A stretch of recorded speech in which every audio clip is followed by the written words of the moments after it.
evening and welcome to another edition of Evening News in the Courts. I am Yana Dalrymple. Thanks for joining. And now I'll tell you that 3 teenagers along with a 33-year-old man were today charged with the murder of 30-year-old Christopher Swami of Monrepo's East Coast, Demerara, which occurred on Sunday last. The accused, 18-year-old Vikash Prasad, 19-year-old Safa Douglas, 19-year-old Raphael Hanif, and 33-year-old Jesse Knight, appeared at the Sparendam Magistrates Court and were not required to plead to the capital offense of murder.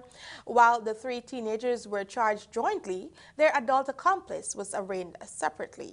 They all stood before Magistrate Zamila Ali C. Paul, who later remanded the quartet to prison until December 12, 2018.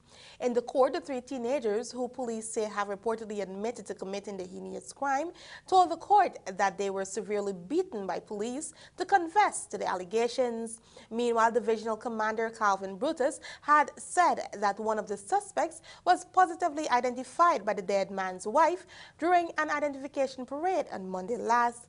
Additionally, Crime Chief Lyndon Alves told reporters on Thursday that they are on the hunt for a 5th suspect. Meanwhile, a man who attempted to sneak ganja into Georgetown Magistrates Court's lockup for his friend will now join him in jail after he was remanded to prison for committing the offense. Earl Marion appeared in court and denied the allegations when he stood before Magistrate Leron Daly. The prosecution is contending that on October 25, 2018, the defendant went to visit a prisoner who was charged with murder during a routine check of the meal he had taken to the friend. The narcotic was found.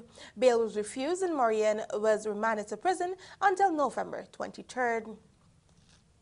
And finally, in the courts, a 17-year-old vendor who was charged with the possession of cannabis told the court today that he was holding it for someone when the police caught him.